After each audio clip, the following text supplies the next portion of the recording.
Hi friends, மல்லிகை செடியில் இலைகள் மஞ்சளாக காரணமும் அதை சரி செய்கிற முறையும் தான் இந்த வீடியோவில் பார்க்க போகிறோம்.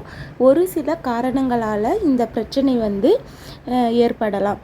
அதாவது அதிகப்படியான தண்ணீர், அதுக்கு அடுத்ததாக நைட்ரஜன் சத்து குறைபாடு, இரும்பு சத்து குறைபாடு, அதுக்கு அடுத்ததாக பூச்சி தாக்குதல்கள். இது எல்லாமே எப்படி சரி செய்யலாம் அப்படின்றத பார்க்கலாம்.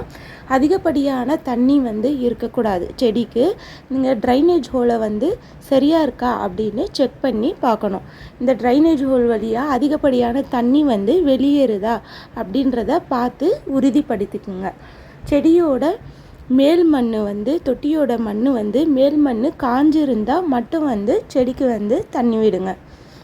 அப்போது சரியான ஒரு ஈரப்பதத்தோட செடி நம்ம பராமரிக்க முடியும்.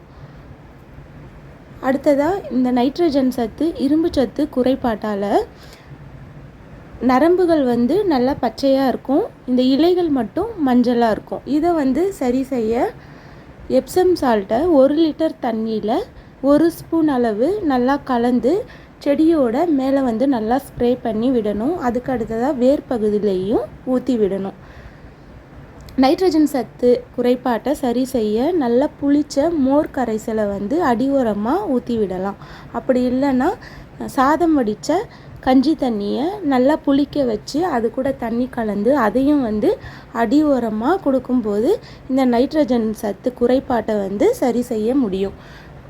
இரும்பு சத்து குறைபாட்டை சரி செய்ய ஒரு பழைய ஆணி இல்லைன்னா வேறு ஏதாவது சின்ன இரும்பு பொருளை தண்ணியில் நல்லா ஊற வச்சு அந்த தண்ணியை செடிக்கு ஊற்றி விடுறதால இந்த இரும்பு சத்து குறைபாட்டை சரி செய்ய முடியும்.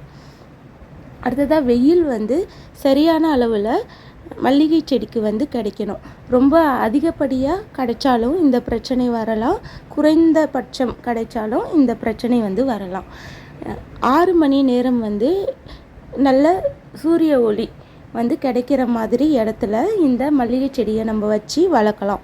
6 மணி நேரம் நல்ல வெயில் கிடைக்கும் பொழுது செடி நல்லா ஆரோக்கியமாக வளரும்.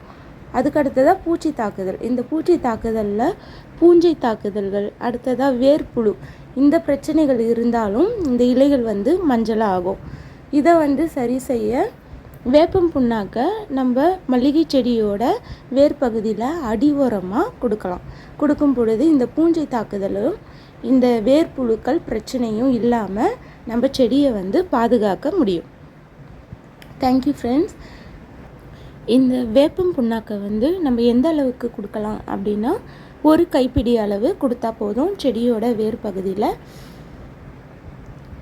நம்ம சேனலில் வரக்கூடிய வீடியோக்கள் உங்களுக்கு பயனுள்ளதாக இருந்தால் மறக்காமல் லைக் பண்ணுங்கள். நம்ம சேனலுக்கு சப்ஸ்கிரைப் பண்ணி சப்போர்ட் பண்ணுங்கள்.